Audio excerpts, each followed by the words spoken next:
नमस्कार विद्यार्थी मित्रांनो, वर्ग 8वा NMMS विषय मानसिक क्षमता चाचणी यामधील प्रकरण 16वे काही प्रश्न सम क्वेश्चन्स या व्हिडिओमध्ये आपण अभ्यासणार आहोत. आता सूचना काय बघा.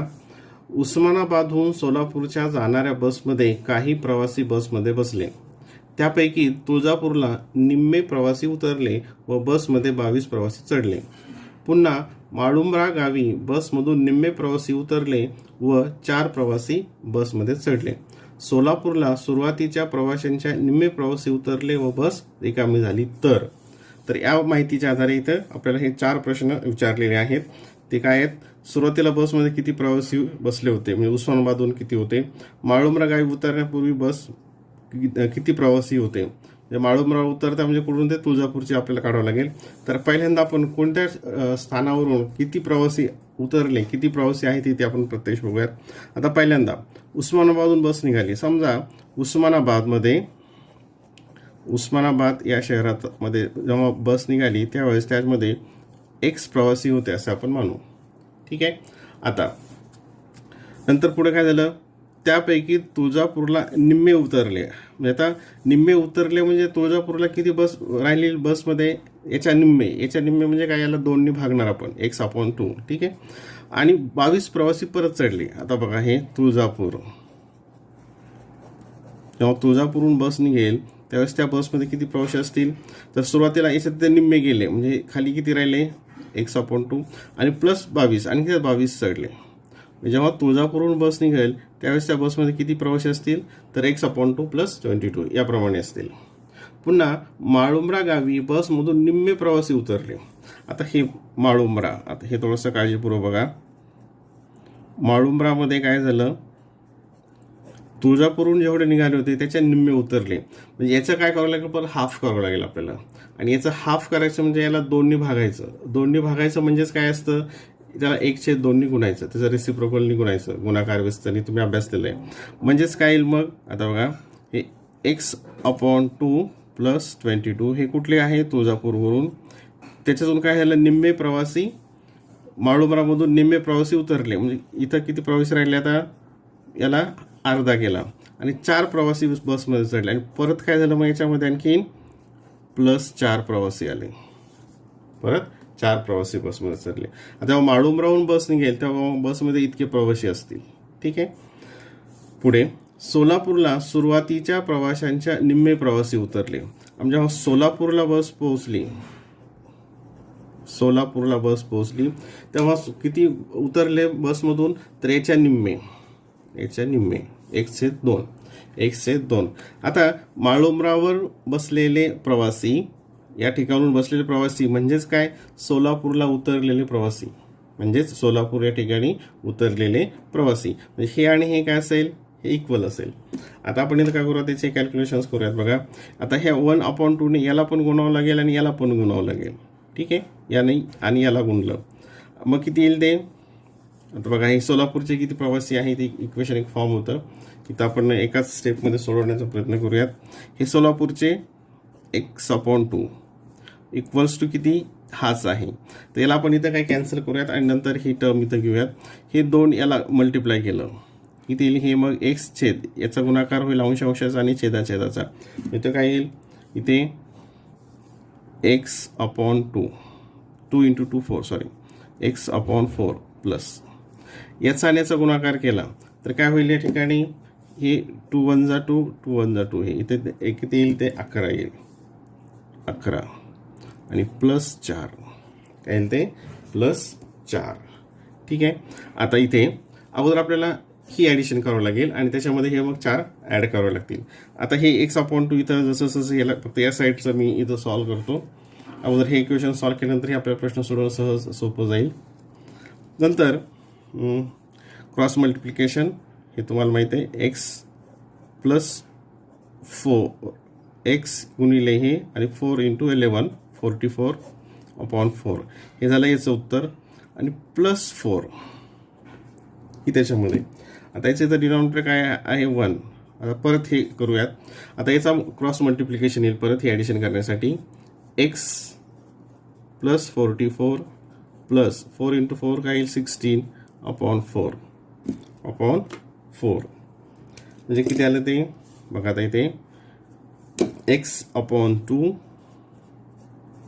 इक्वल्स टू किती येईल आता x प्लस 6 आणि 4 10 चालला 1 5 आणि 1 6 भागिले ही 4 जसेच्या तसे.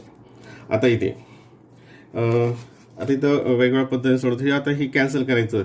इकडं समज 2 गुणलं आणि इकडं 2 गुणलं तर काय होईल, हे 2 कॅन्सल होतील. बघा हे इकडे काय केलं 2 गुणलं, इकडे पण 2 गुणलं. इक्वेशनच्या दोन्ही साईडला आपण एक करू शकतो. हे केलं आणि इथं काय होईल आता हे 2 1 जा 2 2 2 जा 4. काय आलं या ठिकाणी परत खाली इक्वेशन हे x equals to x plus 60/2 equals to हे cross multiplication 2x equals to x plus 60. हे x इकडे घेतलं x इक्वल्स टू हे मायनस होईल आता 2x minus x x equals to 60. x ची व्हॅल्यू काय आली 60 आली. x ची व्हॅल्यू 60 आली. आता लक्षात ठेवा. आता याच्यावरून मग उस्मानाबादला पहिला प्रश्न काय, सुरुवातीला बसमध्ये किती प्रवासी बसले होते, म्हणजे उस्मानाबादला किती प्रवासी बसले होते, तर x ची व्हॅल्यू किती आली 60 आलेली आहे. म्हणजे 60 प्रवासी बसले होते. पर्याय क्रमांक 2 हे त्याचं उत्तर असेल. ठीक आहे. मुळंब्रा गावी उतरण्यापूर्वी किती प्रवासी बसमध्ये होते. आता मुळंब्रा गावी उतरण्यापूर्वी बसमध्ये किती प्रवासी होते, म्हणजे तुळजापूरवरून किती प्रवासी निघाले होते. तुळजापूरवरून किती, मुळंब्राला किती प्रवासी बसमध्ये होते 4, तर तुळजापूरला किती निघाले, तर तुळजापूरला किती हे x 60 भागिले 2 किती तर 30. आता इथं तोंडीच करूयात आपण. 30 आणि हे किती 22. 30 आणि 22 किती 52. तिथं किती बसमध्ये होते माळुंब्रावरून उतरण्यापूर्वी 52. म्हणजेच काय माळुंब्रावर उतरण्यापूर्वीचे प्रवासी म्हणजेच काय तुळजापूरवरून बसमध्ये चढलेले प्रवासी. बसमध्ये 54 सीट असल्यास किती लोक उभे होते, तर 54 सीट असतील तर आपले किती प्रवासी होते 60. म्हणजे 60 मधून 54 गेले किती प्रवासी उभे असतील 6 प्रवासी उभे असतील. सोलापूरला बसमधून किती प्रवासी उतरले, एकूण प्रवासी काय सोलापूरला 1/2 प्रवासी म्हणजेच काय 60/2 म्हणजे किती प्रवासी उतरले सोलापूरला 30 प्रवासी उतरले. पर्याय क्रमांक 2. सूचना आता पुढील प्रश्नासाठी. प्रश्न क्रमांक 5 ते 10 हे खालील संख्या मालिकेवर आधारित आहेत. प्रथम संख्या मालिकेचे निरीक्षण करा व प्रश्नांची उत्तर शोधा. प्रत्येक प्रश्नाखाली पर्यायी 4 उत्तरे दिली आहेत. त्यातील एकच पर्याय बरोबर किंवा सर्वात योग्य आहे तो पर्याय ओळखा. आता इथे संख्या मला दिलेली आहे. आता यावर काय प्रश्न पहिला बघा. वरील संख्या मालिकेत 6 पूर्वी 3 असे किती वेळा आले आहे. 6च्या अगोदर 3 हे असं किती वेळा आलेलं आहे. ठीक आहे. आता बघूया आपण किती वेळा आलं. 6च्या अगोदर 3 म्हणजे 3 36 असं आपलं आलं पाहिजे. इथे एकदा आलंय. नंतर 3 6 3 नंतर 36 36 आपल्याला अंक दिसला पाहिजे इथे 36. इथं 3 इथं 9 आलंय. 3 3 9 3 6 इथे 36 आलंय आणि 3 9 3 9 म्हणजे हे किती वेळेस आलंय 2 वेळा झालेलं आहे. असं किती वेळा आलेलं आहे 2 वेळा आलेलं आहे. म्हणजे पर्याय क्रमांक 2. प्रश्न क्रमांक 6. आता इथं मी प्रत्येक ठिकाणी इथं वर अक्षरमाला घेतली अंकमाला घेतलेली आहे त्यामुळे आपल्याला ते सोडवायला सोपं जाईल. वरील संख्या मालेत 3 पूर्वी 6 असे किती वेळा आले आहे. 3 पूर्वी 6 म्हणजे आपल्याला कोणता अंक पाहिजे संख्या पाहिजे 63. 6 आणि 3 मग 6 आणि 3 हे असं इथं किती वेळा आलेलं आहे ते आपण बघूयात. 6 इथं आलंय 6 3 नंतर 6 6 हे 6 3 इथं एकदा आले 6 3 इथं एकदा आले 6 3 इथं एकदा आले. म्हणजे किती वेळा आलं असं ते एकूण 4 वेळा. किती वेळा आलं 4 वेळा म्हणजे पर्याय क्रमांक 4 हे त्याचं उत्तर असेल. प्रश्न क्रमांक 7. वरील मालिकेत विषम अंक विषम म्हणजे कोणता ऑड नंबर विषम म्हणजे कोणता ऑड नंबर किती वेळा आलेले आहेत.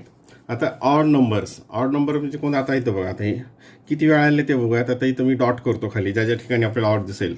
हा इथं एक केला हा पण ऑड आहे हा पण आहे हा पण आहे हा पण आहे हा पण आहे हा पण आहे हा आहे हा आहे हा आहे नंतर हा आला हा आहे नंतर हा पण ऑड हा आहे इथे पण आहे हा एक ऑड आहे हा एक आहे आणि हा एक आहे. असे किती आलेत बघूयात आपण. 1 2 3 4 5 6 7 8 9 10 11 12 13, 14, 15, 16, 17, 18 असं एकूण किती वेळा आलं या ठिकाणी? 18 वेळा आलेले आहेत विषम अंक. ठीक आहे. प्रश्न क्रमांक 8. वरील संख्या मालिकेत शेजारच्या 2 अंकांची बेरीज 12 येणार आहे किती? म्हणजे शेजारीचे 2 अंक असतील त्याची बेरीज किती पाहिजे आपल्याला? 12 पाहिजे. तर ते आता बघूयात आपण. इथे 9 आणि 3 12, हे दोघांची बेरीज 12 आली. 3 आणि 6 9, 6 आणि 6 12, इथे एकची 12 आली. नंतर 6 आणि 3 9, परत 3 आणि 9 12, इथे एक 12 आली. 9 आणि 5 14, 5 आणि 9 नाही आलं. 9 आणि 3 12, इथे एक 12 आली. 3 आणि 7 10, 7 आणि 8 पण येत नाही. 8 आणि 9 पण येत नाही. 9 आणि 1 पण येत नाही. 1 आणि 6 नाही येत. 6 आणि 3 येत नाही. 3 आणि 9 इथे एक आली. 9 आणि 6 येत नाही. 6 आणि 3 नाही येत. 3 आणि 9 इथे एक येते. 9 आणि 3 ही एक आली. इथं वर घेतलं इथे. नंतर 3 आणि 6 येत नाही. 6 आणि 6 हे एक आलं. नंतर 6 आणि 3 ही पण येत नाही. 3 आणि 9 ही येते. परत 9 आणि 3 ही पण येते. आता किती वेळेस आलं ते बघा. 1 2 3 4 5 6 7 8 9 10 असं किती वेळेस आलेलं आहे? या ठिकाणी 10 वेळा आलेलं आहे की त्याच्या शेजारच्या 2 जवळच्या अंकांची बेरीज ही 12 आलेली आहे. पुढचा प्रश्न सुद्धा याच प्रकारचा आहे. प्रश्न क्रमांक 9. वरील संख्या मालिकेत शेजारच्या 2 अंकांचा गुणाकार 27 येणाऱ्या किती जोड्या आहेत? 27 गुणाकार आला पाहिजे. आता 3 गुणिले 9, 9 3 27, इथे एक आलं. 3 6 18, 6 6 36, 7 1 18, 3 9 27. 3 5 येत नाही. 5 9 येत नाही. 7 आणि 3 येत नाही. म्हणजे आपल्याला 6 3 9 आणि 3 किंवा 3 आणि 9 अशी जोडी पाहिजे. इथं बघत होतो आपण. 7 3 7 8 यांचा 9 1 1 6 6 3, नंतर 9 3 इथे एक आलं. 6 9 9 6 येत नाही. 6 3 येत नाही. 3 9 इथे एक आलं. परत 9 3 हे एक आलं. नंतर 3 6 6 6 6 3 3 9 इथे एक आलं. असे किती जोड्या होतात? 1 2 3 4 5 आणि ही एक 6 जोड्या. किती होतात? 6 जोड्या. पर्याय क्रमांक 2. पर्याय क्रमांक 2. एक मिनिट राहिलं आहे का इथं? 1 1 2 3 4 1 2 3 4 5 6. आता इथे 27. 3 9 9 3 27, 6 6 36, 7 1 18, 3 9 27, 9 5 45, 9 6 5 9 45 27. इथे एक राहिला. सॉरी, 9 3 27 ही एक राहिली. 3 9 आणि 3 6 9 ज्या ठिकाणी दिसेल इथं बघा. 9 3 आणि हा समोरची एक राहिली. 1 2 3 4 5 6 7 8 8 जोड्या या ठिकाणी येतात. प्रश्न क्रमांक 10. वरील संख्या मालिकेत 3 पूर्वी 6 नसलेले लगेच पाठोपाठ 9 नसलेले अंक किती आहेत? म्हणजे 3 पूर्वी 6, म्हणजे 3 पूर्वी 6 नकोय आणि पाठोपाठ 9 नकोय. पाठोपाठ 9 नकोय. म्हणजे 3च्या मागे आणि पुढे 6 आणि 9 हे अंक आपल्याला नकोय. 3 इथे आहेत. इथे आहे. इथं हे 3. इथं 9 6 आहे. इथं उलट आहे. इथे काय झालेलं आहे? उलट आहे. म्हणजे हा एक अंक आपल्याला धरता येईल. हा एक 3. इथे अगोदर आहे 6, नंतर 9 आहे. हे पण चालणार नाही. हा एक धरता येईल. तर आणखी 3 कुठं आहे? इथं. म्हणजे 6 आणि 9 आहेत मागे पुढे, ते चालणार नाही. इथे 6 आणि 9 आहेत मागे पुढे, हे पण चालणार नाही. इथे हा एक देईल, कारण इथं अगोदर 9 आहेत, नंतर 6 आहेत. आपल्याला अगोदर 6 नको आहेत. नंतर इथे 6 9 आहेत, हे पण एक चालेल. आणि इथं वेगळेच आहे. म्हणजे असं किती वेळा घडलं हे? तर एकूण 4 वेळा घडलेलं आहे. पर्याय क्रमांक 4. प्रश्न क्रमांक 11 ते 14 अक्षर मालिकेवर आधारित आहेत. खालील अक्षर मालिकेतील पहिली 10 अक्षरे जर उलट क्रमाने लिहिली तर. आता हे अक्षर मला पुस्तकामध्ये हे इथं खाली दिलेलं आहे. हे मी एका सरळ रेषेत घेतलेलं आहे. आता पहिली 10 अक्षरं उलट क्रमाने लिहिली तर पहिली 10 अक्षर कोणती होतात? 1 2 3 4 5 6 7 8 9 10. ही अक्षरं काय केली, जे पर्यंतची उलट क्रमाने लिहिली. म्हणजे काय लिहिली, जे इकडं असेल, जे आय एच या प्रमाणे असेल आणि ही सरळ अक्षरमाला असेल. ठीक आहे. आता प्रत्यक्ष आपण लिहायची गरज नाही, आपण ते सहज सोडू शकतो. उजवीकडून 12व्या अक्षराच्या डावीकडील 7वे अक्षर कोणते. आता याच्यामध्ये तुम्हाला माहिती आहे की ही जी बाजू असते ही उजवी बाजू असते आणि ही डावी बाजू असते. ठीक आहे. तर उजवीकडून 12व्या अक्षराच्या, आता उजवीकडून 12व्या अक्षर कोणतं येत आहे, 1 2 3 4 5 6 7 8 9 10 11 12 ओ हे अक्षर येतं. आता याच्या डावीकडील 7वे, ओच्या डावीकडील 7वे म्हणजे कोणते होईल, या साईडचे होईल. पण आता इथं काय झालेलं आहे, हे जे इकडे गेलेलं आहे म्हणजे ही कसं झालेलं असेल, जे आय एच असं करत करत इथं शेवटी काय आलं असेल, याच्या इथं जेच्या खाली काय येईल ते ए येईल, कारण हे आपल्याला हे उलट क्रमाने लिहायची. आता याच्यापासून 7वे अक्षर कोणते डावीकडील, पहिले दुसरे तिसरे चौथे, हे 5वे 6वे 7वे, सी कोणतं येईल, सी. कारण हे आता ए इथं ए बी सी या पद्धतीनं ते आलेलं असेल, A B C D E F G H I या पद्धतीनं. आता प्रश्न क्रमांक 12, इथं सुद्धा आपल्याला जेपर्यंतची अक्षर इथं आपण अंडरलाईन करून ठेवूयात, ही उलट क्रमाने लिहिलेली आहेत. प्रश्न क्रमांक 11 मधील रचनेप्रमाणे डावीकडून 8व्या अक्षराच्या उजवीकडील 16वे अक्षर कोणते. आता पहिल्यांदा डावीकडून 8वे अक्षर घेऊयात. आता डावीकडून पहिलं अक्षर कोणतं असणार आहे, जे असणार आहे, कारण इथून जेने सुरुवात झाली. मग डावीकडून 8वे अक्षर कोणतं असेल, तर पहिले दुसरे तिसरे चौथे 5वे 6वे 7वे 8वे, हे झालं 8वे अक्षर. ठीक आहे. डावीकडून म्हणजे ही बाजू. 8वे अक्षराच्या उजवीकडील 16वे, उजवीकडील काय म्हणजे याच्या समोरचे, याच्या समोर कोणते असणार आहे, हे असणार आहे. 16वे कोणते येईल, मग हे पहिलं हे दुसरं, नंतर हे पुढचं असेल ते 3 4 5 6 7 8 9 10 11 12 13 14 15 16, कोणतं आलं, एक्स. एक्स पर्याय क्रमांक 4. किती आलं त्याचं, पर्याय क्रमांक 4. प्रश्न क्रमांक 13, प्रश्न क्रमांक 11 मधील रचनेप्रमाणे 5वे 10वे व 20वे अक्षर घेऊन एक अर्थपूर्ण शब्द तयार करा व त्या शब्दाचे पहिलं अक्षर लिहा. आता परत इथं मी अंडरलाईन करतो, हे जेपर्यंतच इथून उलट लिहायचं. आता यामध्ये 5वं कोणतं येईल, हे पहिलं असेल, पहिलं दुसरं तिसरं चौथं 5वं एफ आलं, कोणतं आलं, एफ. नंतर 10वे, आता हे इथं किती येते, हे 10वं अक्षर कोणतं असेल, ए असेल, ए. आणि 20वे, आता हे 10 गेले, 11 12 13 14 15 16 17 18 19 20, टी.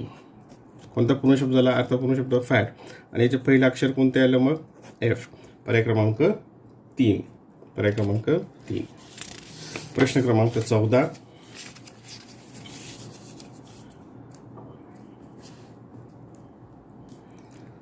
प्रश्न क्रमांक 14 मध्ये रचनेप्रमाणे जे यू जी या शब्दातील जी हे अक्षर, आता परत बघूयात, हे ए टू जे हे उलट क्रमाने लिहिले आहेत. जे जी हे अक्षर कितवे आहे, डावी, आता इथं विचारलं जी अक्षर कितवं येईल, मग आता हे पहिलं असेल, दुसरं असेल, तिसरं असेल, चौथं असेल, म्हणजे हे डावीकडून कितवं असेल, चौथं. पर्याय क्रमांक 1 हे त्याचं उत्तर असेल. आता एक काही उदाहरण आहेत. 2 प्रौढ आणि 1 मूल यांच्यासाठी रेल्वेचे तिकीट 17 रुपये 50 पैसे पडले. प्रौढाच्या निम्मे तिकीट मुलाचे असल्यास प्रौढाच्या एका तिकिटाचा दर काय होता. सोपं आहे. आता समजा याला निम्म आहे, हे प्रौढांचे किती, समजा ह्या मुलाचं अर्ध तिकीट आणि हे दोघांचे अर्धे अर्धे घेतले, म्हणजे ते किती झाले, ते 5 अर्धे तिकीट झाले. आणि 5 अर्ध्या तिकिटाची किंमत किती होते, 17 रुपये 50 पैसे. याचा अर्ध म्हणजे 2चे पूर्ण आहे, म्हणजे अर्ध जर घेतलं, हे दोघांचे अर्धे अर्धे केले, म्हणजे किती झालं, ते 5 अर्धे तिकीट. ठीक आहे. 2 प्रौढ आणि 1 मुलं 5 अर्धे, मग 1 अर्ध्याची किंमत काय, ते याला भागाकार गेला, याला इथं भागितलं, 5 त्रिक 15 पॉईंट, इथे 2 आलं, 5 5 25, 3.5, 3 रुपये 5 पैसे. तर प्रौढाचं किती, आता हे काय, हे लहान मुलाचं, मग याला 2 निघूनला दुप्पट केलं, म्हणजे किती येतं, ते 7 रुपये. 3.5 रुपयाचे दुप्पट 7 रुपये. या पद्धतीने इक्वेशन लिहायची तर गरज नाही, आपण वरली सुद्धा हे उदाहरण सोडू शकतो. एका विद्यार्थ्याने एका संख्येस 5ने गुणले, पण प्रत्यक्षात 5ने भागावयास हवे होते. त्या विद्यार्थ्याचे उत्तर 5 आले असेल तर खरे उत्तर काय. मग आता त्यांनी काय 5ने गुणलं, आपल्याला काय करायचं, त्यांनी भागाकार करणं अपेक्षित होतं, पण 5ने गुणल्यानंतर त्याचं उत्तर किती आलं, 5 आलं. मग ती संख्या कोणती असेल, कोणत्या संख्येला 5ने गुणलं तर उत्तर 5 येईल, करेक्ट. तर 1ला 5ने गुणलं तर उत्तर 5 येईल. 1ला 5ने गुणलं तर उत्तर काय येईल? 5 असेल. म्हणजे त्याला गुणाकार केला, पण त्याला काय करायचं होतं? भागाकार करायचा होता. मग त्याला 5ने भागितलं असतं तर किती असतं? 1/5. पर्याय क्रमांक 1. पर्याय क्रमांक 1. प्रश्न क्रमांक 17वा. हा प्रश्न थोडासा अवघड आहे, नीट समजून घ्या. 12 माणसे रोज 10 तास खपून एक काम 7 दिवसात संपवतात. तेच काम 15 माणसे 28 दिवसात पूर्ण करत असतील तर त्यांना रोज किती तास काम करावं लागेल? समजा त्यांना रोज x तास काम करावे लागेल असं पण म्हणूया. आता याच्यामध्ये हे तुम्हाला माहिती आहे की माणसांची संख्या वाढली तर दिवसांची संख्या कमी होईल. तासांची संख्या वाढली, दिवसांची संख्या कमी होईल. म्हणजे हे व्यस्त चलनाचं उदाहरण आहे, इनडायरेक्ट व्हेरिएशन. आणि व्यस्त चलनामध्ये काय असतं? इनडायरेक्ट व्हेरिएशनमध्ये तर काय प्रॉपर्टी? त्यांचा गुणाकार हा कॉन्स्टंट असतो. काय असतो? त्यांचा गुणाकार हा कॉन्स्टंट असतो. हे तुम्ही अभ्यासलेलं आहे. आता हे काय येईल यांचा गुणाकार बघा. 12 गुणिले 10 गुणिले 7 बरोबर. आता हे किती आहे? 15 माणसे. म्हणजे हे काय? माणसे, तास आणि दिवस. हे माणसे, हे तास आणि किती दिवस दिले आहेत? 28 दिवस. हे इक्वेशन या ठिकाणी फॉर्म झालं. आता इथे सॉल्व करूयात. x इक्वल्स टू एक येईल 12 × 10 × 7 आणि हे इकडे डिव्हाइडमध्ये जाईल 15 गुणिले 28. आता इथे कॅन्सल करूयात आपण. 7 1 जा 7, 7 4 जा. ठीक आहे. 4 1 जा 4, 4 3 जा. नंतर परत आता इथे 3 1 जा 3, 3 5 जा. 5 1 जा 5, 5 2 जा. खालचं इथं 1 1 1 आलं, इथं आलं 2. therefore x equals to 2. म्हणजे किती तास काम करावं लागेल? 2 तास. इक्वेशन एकाच ठिकाणी सोडलं, बँकिंग त्याला डिटेलमध्ये घेतलं तर त्याच्यामध्ये वेळ जाईल, पण एकाच जागी ते सोडून दाखवलं. प्रश्न क्रमांक 18. एका गटात 150 विद्यार्थी आहेत. त्यापैकी 80% विद्यार्थी इंग्रजी बोलतात आणि बाकीचे हिंदी बोलतात. इंग्रजी बोलणाऱ्यांपैकी 25% विद्यार्थी हिंदीही बोलतात. तर हिंदी बोलणाऱ्या विद्यार्थ्यांची एकूण संख्या किती? आता पहिल्यांदा आपण इंग्रजी किती बोलतात? 80%. म्हणजे 150चा काय काढायचा? 80% इंग्रजी बोलणारे. ठीक आहे. 80% हे तुम्ही अभ्यासलेलं आहे. 0 गेलं हे 120. म्हणजे इंग्रजी बोलणारे किती आहेत? 120. म्हणजे 25% म्हणजे प्युअर हिंदी बोलणारे किती आले? 30 विद्यार्थी आले. प्युअर हिंदी बोलणारे किती आले? 30 सुरुवातीला. आता ह्या 120 पैकी आणखीन किती बोलतात? 25%. 120 पैकी आणखी किती बोलतात? 25. आता हे काय? परत एकदा बघा. इंग्रजी बोलणारे 120 आले, म्हणजे टोटल किती होते? 150. 150 मधून 120 गेले, म्हणजे हे किती आहे? हिंदी बोलणारे. पण आता ह्या इंग्लिश बोलणाऱ्यामधून सुद्धा 25% विद्यार्थी काय बोलतात? हिंदी बोलतात. मग आपल्याला काय करावं लागेल? परत आता हिंदीसाठी काय येईल? ह्या 120चा 25%. 120चा 25%. आणि तो किती येतो? 120 गुणिले 25 भागिले 100. 25 1 25 100, 4 1 4 4 3 12 30. म्हणजे याच्यापैकी आणखी किती बोलतात हिंदी? 30. अगोदरचे 30, म्हणजे टोटल हिंदी बोलणारे किती झाले? मग 60. टोटल हिंदी बोलणारे किती झाले? 60 विद्यार्थी. पर्याय क्रमांक 2. प्रश्न क्रमांक 19. गुणाकार करा. 1472. इथं सगळं उत्तर सारखं, फक्त आपला डेसिमल पॉईंट बघायचे. आता डेसिमल पॉईंट नंतर इथे किती अंक आहेत? 1 2 3. इथे 3 झाले, हे 4 5 6 7. डेसिमल पॉईंट नंतर 7 आपल्याला अंक पाहिजेत. हे तर येणार नाही, इथं कमी आहे. इथं किती आहेत? 1 2 3 4 5 6. हे पण येणार नाही. डेसिमल पॉईंट नंतर 1 2 3 4 5 6 7. म्हणजे पर्याय क्रमांक 4 हे सोपं होतं. प्रश्न क्रमांक 20. आता हे थोडंसं समजून घ्या. गोविंदाला 2 मुले आहेत. 4 वर्षापूर्वी गोविंदाचे वय त्याच्या मोठ्या मुलाच्या वयाचे तिप्पट होते. आणखी 4 वर्षानंतर मोठ्या मुलाचे वय त्याच्या लहान मुलाच्या वयाच्या दुप्पट होईल. जर आज लहान मुलाचे वय 8 वर्ष असेल तर गोविंदाचे आजचे वय किती? ठीक आहे. आता पहिल्यांदा आता आपल्याला कोणाशी कम्पेअर करायचे? गोविंदा आणि त्याचा मोठा मुलगा, याला आपल्याला कम्पेअर करावं लागेल. 4 वर्षापूर्वी गोविंदाचं होतं. आपल्याला आजचं वय बघूयात आपण. समजा मोठा मुलगा, ठीक आहे, मोठा मुलगा त्याचे आजचे वय, आजचे वय एक्स घेतलं. मोठ्या मुलाचे आजचे वय एक्स वर्षाचं मानलं. तर मग 4 वर्षापूर्वी त्याचे किती वय असेल? 4 वर्षापूर्वी जो मोठा मुलगा आहे त्याचं वय किती असेल x-4. ठीक आहे, हे आलं. आता इथे 4 वर्षापूर्वी गोविंदाचे वय त्याच्या मोठ्या मुलाच्या वयाच्या तिप्पट होते. मग 4 वर्षापूर्वी हा इथं मोठा मुलगा असं लिहूयात, एकदम शॉर्टमध्ये लिहिलं. गोविंदा 4 वर्षापूर्वी गोविंदाचे वय किती होते, काय दिले परत बघूयात. 4 वर्षापूर्वी गोविंदाचे वय त्याच्या मोठ्या मुलाच्या वयाच्या तिप्पट होते. मग किती येईल ते 3 गुणिले 4 वर्षापूर्वी मोठ्या मुलाचे वय काय घेतलं आपण, काय आलं ते x-4. ठीक आहे, म्हणजे हे गोविंदाचं कितीचं 4 वर्षापूर्वीचं वय झालं. ठीक आहे, आता पुढचं बघा. पुढे आणखी 4 वर्षानंतर मोठ्या मुलाचे वय त्या लहान मुलाच्या वयाचे दुप्पट होईल. आता 4 वर्षानंतर